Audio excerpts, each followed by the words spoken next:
Magandang araw CCF family. Welcome to Sunday Fast Track where you ask real-life questions and we give you biblical truths.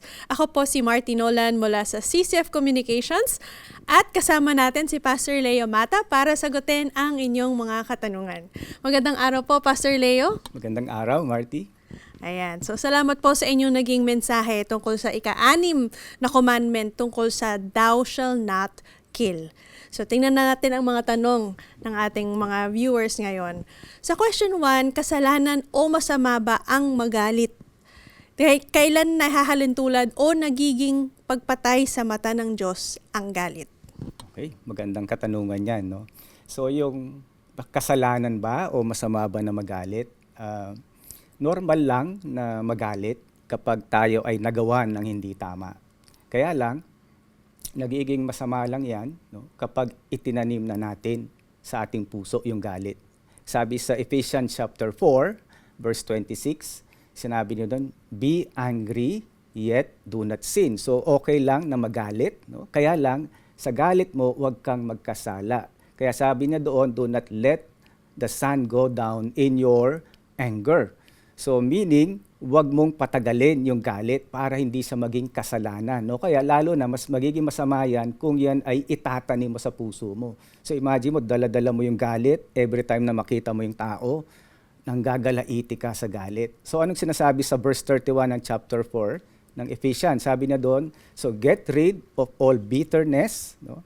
Of all hatred, and anger. So talagang nais ng Diyos, alisin yon para hindi manatili yung kasalanan na yon sa ating puso, para hindi sa maging pagpatay sa harap ng Diyos. Ayan. Thank you, Pastor Leo. So, wag po tayong magtatanim ng galit. Para sa ating pangalawang tanong, ang pagpatay ay isang mabigat na kasalanan na hindi na maibabalik kapag nagawa na. At para sa mga biktima, mahirap tanggapin na ang kasalanang ito ay maaring mapatawad. May redemption pa ba para sa mga taong nakagawa ng pagpatay at paano po mare-redeem ang isang taong gumawa ng ganitong kasalanan?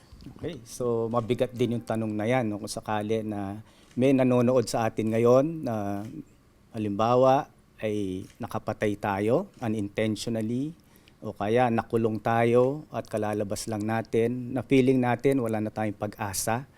So sa Panginoon, mayroong pag-asa. No?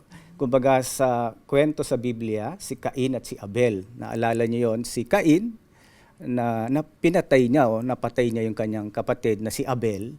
Pero nagkaroon pa rin siya ng pag-asa mula sa Diyos. Hindi naman siya on the spot ay hinusgahan siya ng Diyos dahil pumatay ka, mamamatay ka na rin. So meaning, may binibigay ang Diyos na pag-asa o redemption sa atin, na kung nakagawa man tayo ng ganong bagay, maaring gawin po natin ay lumapit ka sa Panginoon.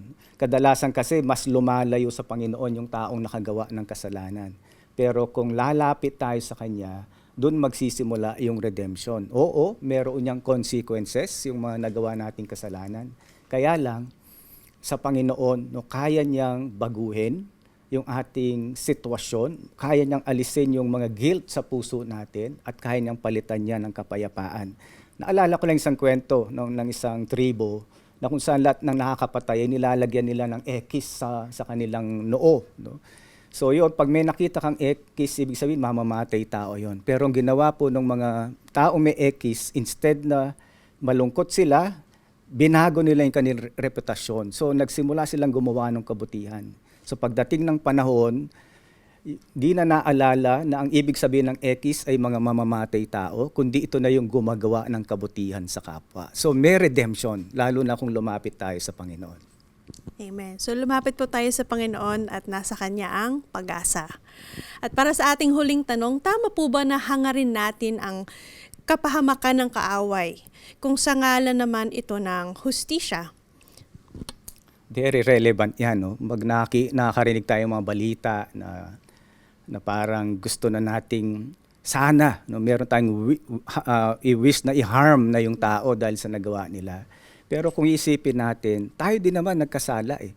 So tayo din, we deserve punishment. No? Kaya lang, ang maganda lang dito, pwede nating gawin ay ibigay natin, no, yung pagkakataon dun sa tao, no, na oo, nakagawa siya ng mali, pero sa tingin ng Diyos, every person is created in the image of God. So kung tignan mo siya ngayon sa ibang perspective, no, na kung saan hindi mo tinitignan yung kanyang nagawa, kundi tignan mo siya kung paano siya tinitignan ng Panginoon, so baka pwedeng mabago yung puso mo. Oo, pwedeng nasaktan ka sa ginawa ng tao, pero wala sa atin yung karapatan na tayo yung gumanti sa tao o maghangad ng kapahamakan sa tao.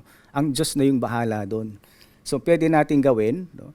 Ipagkatiwala natin, kagaya ng ginawa ni Jesus doon sa 1 Peter chapter 2 verse 9, sinabi niya doon na he was abusively, insulted, pero ang ginawa niya, pinagkatiwala niya sa kanyang ama yung pagganti sa tao. So ibig sabihin, kahit mismong si Jesus, yung model niya, hindi niya nilagay sa kamay niya yung kapahamakan ng ibang tao, kundi pinagkatiwala niya sa Diyos dahil alam niya, vengeance is mine, sabi ng Panginoon. Mas matinding gumanti ang Diyos. Huwag na natin ilagay sa kamay natin yung paghihiganti para sa iba.